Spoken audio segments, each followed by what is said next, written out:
Okay, Vice President Kamala Harris, we ride at dawn with you, girl. And let me just say this, because now it's time for you to find your vice president. And I have the perfect person, and then I have a runner-up. I just don't know how that one is going to really work out, but I have the perfect person. Andy Beshear, the governor of Kentucky. And why do I think Andy Beshear will be good?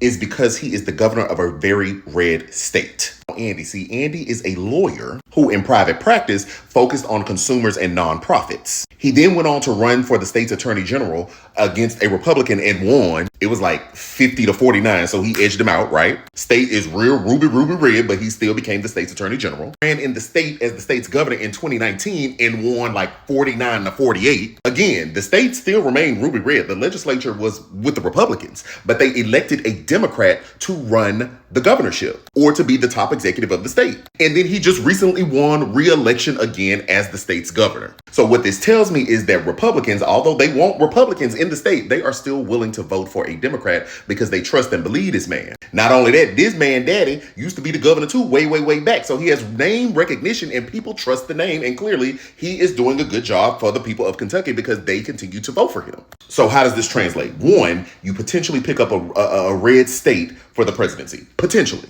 Two, he's young. He's young, and not to be ageist or ableist, but people are looking for younger politicians to get in the fray because people want a new generation of political heavyweights, of political titans, of political people in power that understand life the way in which it is now and not the way in which it was 50 years ago, still trying to operate in that same vein. Not saying that Joe Biden was doing that, but you get what I'm saying. And three, let's not act like America is still not America. So if there's going to be a black woman on the top of the ticket, we're going to have to get a male and maybe a white male. Let's call a thing here. But this is my number one pick.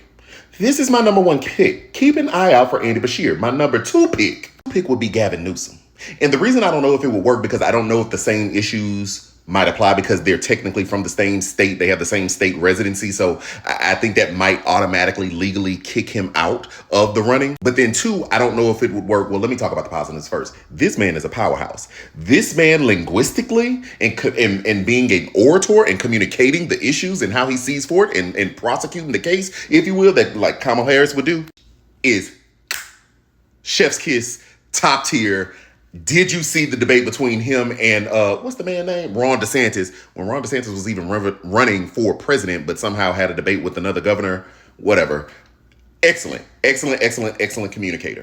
But the other reason why I don't think it would work either is because they say him and Kamala used to date back in the day. And I feel like people might not be able to separate the two. Like me personally, I don't care, but people may not be able to separate the two. And then it just may be too much talk and too much gossip, if you will, that might muck up her candidacy and presidency if they were both in the White House. You know what I'm saying? Like, so I think that's the other part of why it wouldn't work. But communication wise, please, baby, this right here. But all in all, we will be down to the polls to vote for Kamala Harris. Now, DNC, I'm going to say it and I'm going to say it again.